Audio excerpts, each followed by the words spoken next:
Hello विद्यार्थी मित्रांनो, मी ऋषिकेश शेंडे तुमचं स्वागत करतो माझ्या यूट्यूब चॅनलमध्ये. आपण एलिमेंट्सचं क्लासिफिकेशन बघत होतो आणि त्याच्यामध्ये आपण आतापर्यंत डोबेनाइट ट्रेड्स बघितलं, त्यानंतर न्यूलँड्स लॉ ऑफ ऑक्टेव्स बघितलं. आजचा आपला टॉपिक आहे मेंडेलिव्हज पिरियॉडिक टेबल. म्हणजे मेंडेलिव्ह नावाचे जे सायंटिस्ट होते त्यांनी पण काय केलं, एलिमेंट्सला क्लासिफाय केलं. तर ते क्लासिफिकेशन त्यांनी कशा पद्धतीनं केलं ते आपल्याला आज बघायचं आहे. तर Mendeleev arrange 63 elements known at that time in increasing order of atomic mass. महत्त्वाचं आहे बघा, मेंडेलिव्हने ज्यावेळेस हा टेबल बनवला होता त्यावेळेस 63 एलिमेंट अस्तित्वात होते किंवा नोन होते असं म्हटलेलं आहे. त्यानंतर या एलिमेंट्सला काय केलं, त्यांनी इन्क्रीजिंग ऑर्डरमध्ये अरेंज केलं ऑफ ॲटॉमिक मास. म्हणजे ॲटॉमिक मासच्या एलिमेंटचं जे ॲटॉमिक मास होतं त्याच्या इन्क्रीजिंग ऑर्डरमध्ये अरेंज करण्याचं काम कोण केलं, मेंडेलिव्ह यांनी केलं. मग आता तुमच्या लक्षात आलं असेल की आतापर्यंत आपण सर्वात आधी डोबेनायर बघितले, त्यानंतर आपण न्यूलँड बघितले, त्यानंतर आता आपण मेंडेलिव्ह बघित आहोत. तर या तिघांनी पण काय केलेलं आहे, एलिमेंट्सला ॲटॉमिक मासनुसारच काहीतरी अरेंजमेंट केलेली आहे, बरोबर. त्याच्यानंतर बघा पुढे सांगितलेलं आहे आपल्याला, he considered atomic mass as the fundamental property to classify elements. म्हणजे एलिमेंट्सला क्लासिफाय करण्यासाठी, त्यांचं वर्गीकरण करण्यासाठी त्यांनी ॲटॉमिक मास हे फंडामेंटल प्रॉपर्टी आहे, म्हणजे एकदम बेसिक प्रॉपर्टी आहे असं त्यांचं म्हणणं होतं. आणि पुढे सांगितलं त्यांनी, on the basis of physical and chemical properties Mendeleev organize the periodic table. आणि मेंडेलिव्ह यांनी काय केलं, त्या एलिमेंटच्या फिजिकल आणि केमिकल प्रॉपर्टीजनुसार त्या एलिमेंट्सला काय केलं, एका टेबलच्या फॉर्ममध्ये अरेंज केलं. मग आता आपल्याला पुढे काय दिलेलं आहे बघा, तर आपल्याला सांगायचं आहे मेंडेलिव्ह पिरियॉडिक लॉ. मेंडेलिव्हचा पिरियॉडिक लॉ काय सांगतो ते बघू आपण आता. तर Mendeleev periodic law stated as properties of elements are periodic function of their atomic masses. महत्त्वाचं आहे, काय सांगितलं त्यांनी, ज्या एलिमेंटच्या प्रॉपर्टीज आहेत हे पिरियॉडिक फंक्शन आहेत कोणाचं, ॲटॉमिक मासचं. शब्द महत्त्वाचा आहे, जर मेंडेलिव्ह शब्द दिसला म्हणजे तुम्हाला ॲटॉमिक मास आठवलं पाहिजे. तर प्रॉपर्टीज ज्या आहेत एलिमेंटच्या त्या पिरियॉडिक फंक्शन आहेत कोणाच्या, ॲटॉमिक मास. म्हणजे जसं जसं ॲटॉमिक मास बदलणार आहे तशा तशा एलिमेंटच्या प्रॉपर्टीज पण काय होणार आहेत, बदलणार आहेत. म्हणजे प्रॉपर्टीज ज्या आहेत एलिमेंटच्या त्या पिरियॉडिक फंक्शन आहेत कशाच्या, ॲटॉमिक मासच्या. आता याच्यानंतर समोर जर गेले तुम्ही तर इथं हा एक पिरियॉडिक टेबल दिसत आहे तुम्हाला, जो मेंडेलिव्ह यांनी दिला. आणि या टेबलमध्ये तुम्हाला काय दिसत आहे बघा, बॉक्सेस दिसत आहेत. आणि या बॉक्सेसमध्ये हे जे उभे बॉक्सेस आहेत त्याला नाव दिलेलं आहे group 1, group 2, group 3, group 4, group 5, group 6, group 7 आणि ग्रुप 8. म्हणजे मेंडेलिव्हच्या पिरियॉडिक टेबलमध्ये जे ग्रुप्स होते ते ग्रुप्स किती होते, 8 होते. आणि जर तुम्ही आणखी जर बघितलं, आता हे जे उभे जे आहेत या उभे जे होते या उभ्यांना आपण काय म्हटलं होतं, ग्रुप्स म्हटलं आहे ना. हे असे जे दिसत आहेत तुम्हाला यांना काय म्हणतो आपण, ग्रुप्स म्हणतो, किंवा त्यालाच आपण कॉलम म्हणतो आहे ना. म्हणजे हे जे कॉलम दिसत आहेत यांनाच तुम्ही काय म्हणणार, ग्रुप म्हणणार. मग हे उभेवाले दिसत आहेत तुम्हाला. तसेच तुम्हाला याच्यामध्ये काय दिसत आहे, तसे आडवे पण काही दिसत आहेत बघा. तर इथं नंबर दिलेला आहे, हा नंबर 1, नंबर 2, नंबर 3, 4, 5, 6, 7, 8, 9, 10, 11, 12 आहे ना. हे नंबर दिसत आहेत तुम्हाला 12 पर्यंत. म्हणजे असे जे आडवे दिसत आहेत तुम्हाला, हे जे आडवे आहेत या आडव्यांना म्हणतो आपण पिरियड. म्हणजेच काय, तर मेंडेलिव्हच्या पिरियॉडिक टेबलमध्ये तुम्हाला जे ग्रुप्स आहेत ते ग्रुप्स किती दिसत आहेत, 8 दिसत आहेत.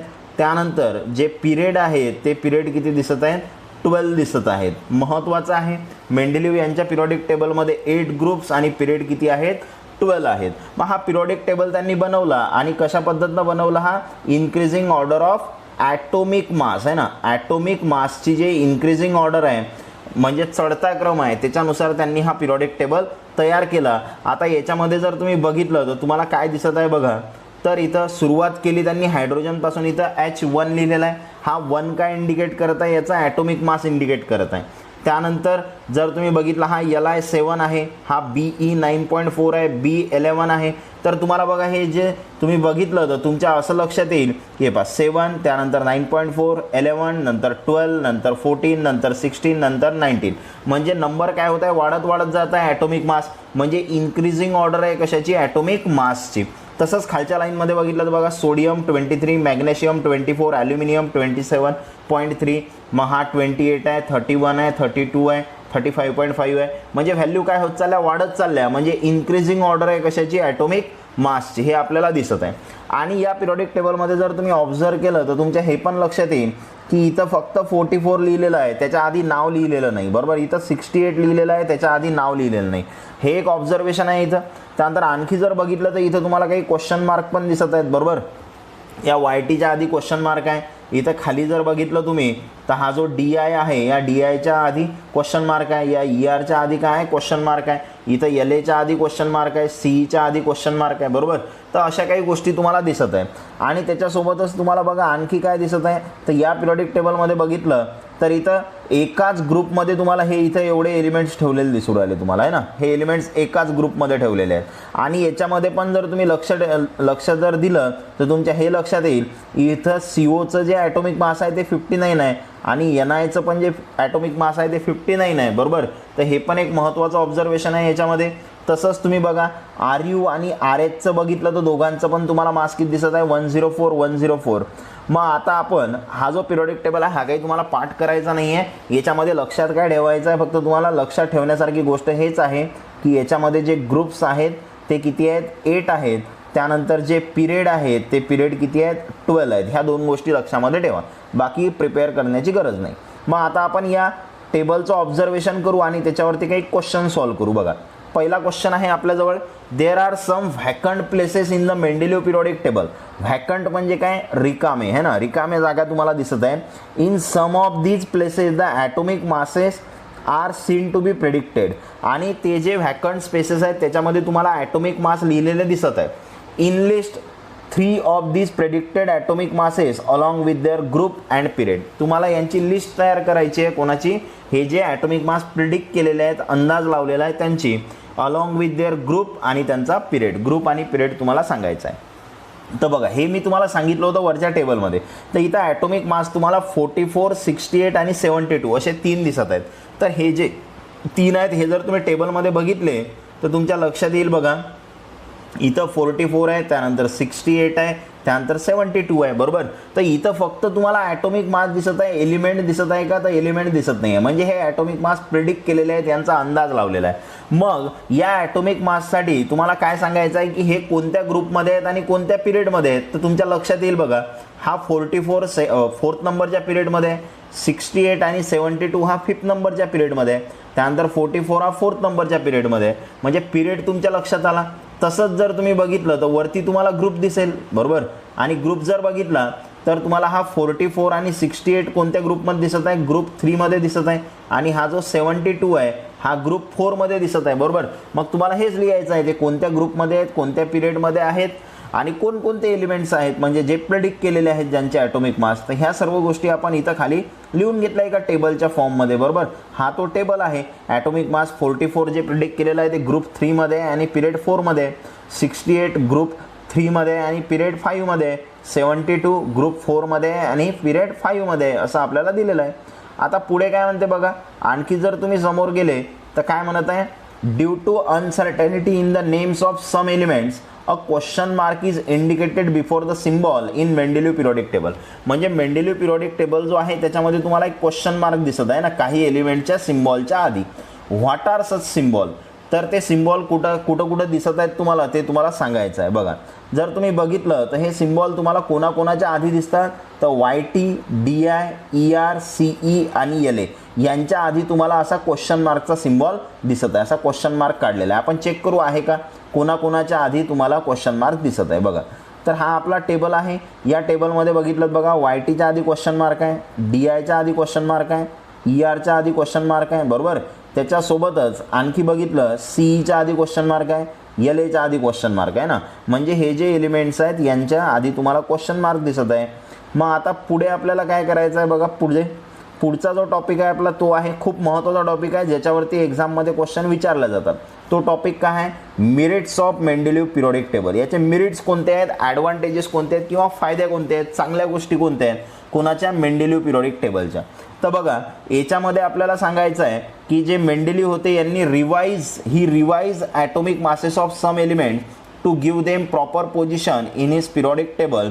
बघा त्यांनी काय केले, काही एलिमेंटचे जे ॲटॉमिक मासेस होते ते रिवाइज केले. म्हणजे जसं फॉर एक्झाम्पल जो बेरिलियम आहे सुरुवातला त्याचा ॲटॉमिक मास बाकीच्या सायंटिस्ट लोकांनी 14.09 सांगितलं होतं, पण मेंडेलिव्ह यांनी स्टडी केला आणि सांगितलं की या बेरिलियमचं जे ॲटॉमिक मास आहे ते किती आहे, 9.4 आहे. बरोबर, म्हणजे त्यांनी याची करेक्ट व्हॅल्यू सांगितली. आधीच्या सायंटिस्ट लोकांनी 14.09 सांगितली होती, पण मेंडेलिव्ह यांनी ते व्हॅल्यू करेक्ट केली. किती आहे म्हटलं, 9.4 आहे. आणि ही व्हॅल्यू करेक्ट केल्यामुळे झालं काय, तर हे याच्यामुळे झालं काय, प्रॉपर पोझिशन, म्हणजे त्यांनी प्रॉपर पोझिशन दिली पिरियॉडिक टेबलमध्ये. या एलिमेंट्सला प्रॉपर पोझिशन देण्यासाठी या रिवाइज ॲटॉमिक मासची काय झाली, मदत झाली. आणखी जर तुम्ही पुढे बघितलं तर he kept vacant places in periodic table for the elements which were not discovered till then. बघा, सर्वात महत्त्वाचा पॉईंट आहे मेंडेलिव्ह यांनी सांगितलेला. याच्यावरती एक्झाममध्ये क्वेश्चन फॉर्म होण्याचे चान्सेस असतात. तर काय म्हटलं त्यांना की त्यांच्या पिरियॉडिक टेबलमध्ये त्यांनी काही व्हॅकंट स्पेसेस सोडले, रिकाम्या जागा सोडल्या. कशासाठी, असे काही एलिमेंट्स आहेत, त्यांचं म्हणणं होतं असे काही एलिमेंट्स आहेत ज्यांचा शोध आतापर्यंत लागलेला नाही आहे, पण भविष्यामध्ये जे शोधल्या जातील. बरोबर, अशा एलिमेंटसाठी त्यांनी काही व्हॅकंट स्पेसेस त्यांच्या पिरियॉडिक टेबलमध्ये ठेवले.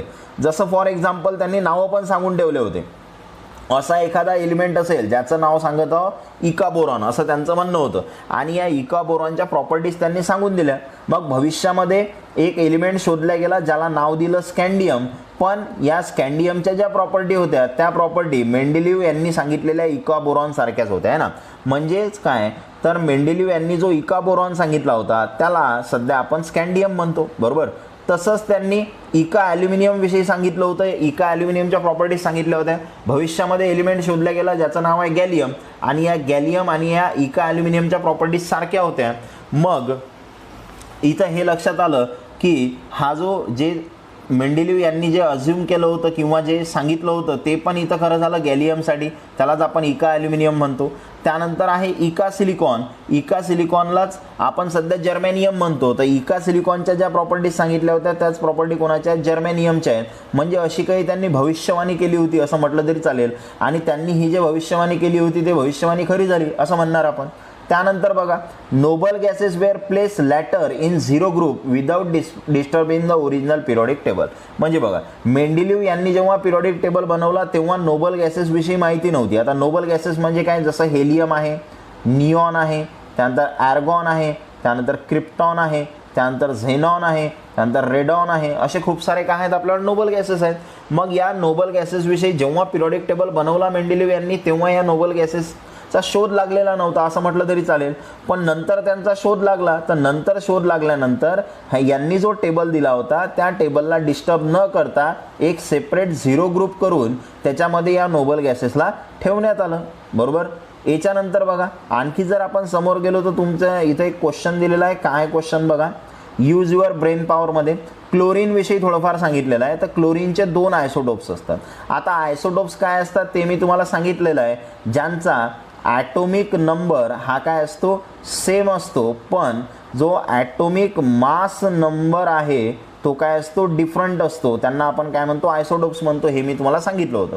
मग हे जे आयसोटोप्स आहेत, इथं क्लोरीनचा एक 35 आयसोटोप आहे, एक 37 आयसोटोप आहे, असे 2 आहेत. म्हणजे एकाचं मास जे आहे ॲटोमिक मास ते 35 आहे, दुसऱ्याचा ॲटोमिक मास 37 आहे. पण दोन्ही पण क्लोरीन आहेत. म्हणजे एलिमेंट बदलला नाही, म्हणजे केमिकल प्रॉपर्टीज काय सेम.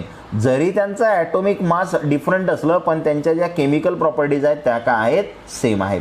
मग याच्यावरती एक क्वेश्चन विचारला, where should be place in Mendeleev periodic table, in different places or in the same places. मग आता हा जो क्लोरीन आहे याला मेंडेलिव्ह यांच्या पिरियॉडिक टेबलमध्ये डिफरंट प्लेसेसवरती ठेवायचं की सेम प्लेसेसवरती ठेवायचं.